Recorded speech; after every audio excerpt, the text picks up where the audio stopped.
हिंदू धर्मात मार्गशीर्ष महिना पवित्र मानला जातो. हा महिना दानधर्म आणि परोपकारासाठी अत्यंत शुभ असतो.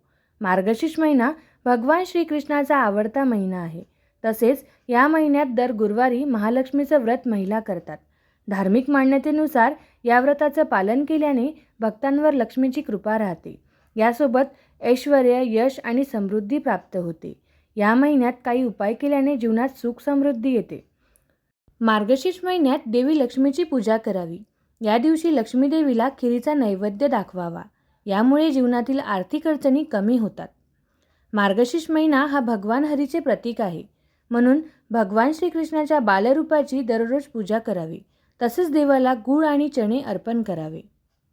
मार्गशीर्ष महिन्यातील गुरुवारी गाईला गूळ, चण्याची डाळ आणि हळद मिसळून खाऊ घालावे. यामुळे भगवान विष्णू प्रसन्न होतात. या दिवशी गाईला टिळा लावून तिची पूजा केल्याने जीवनातील सर्व अडथळे दूर होतात.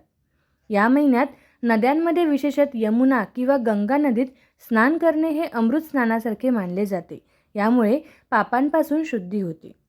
मार्गशीर्ष महिन्यात तुळशीच्या भोवती, घराच्या मुख्य प्रवेशद्वारावर आणि मंदिरात नियमितपणे तुपाचा दिवा लावावा. यामुळे देवी लक्ष्मी प्रसन्न होते.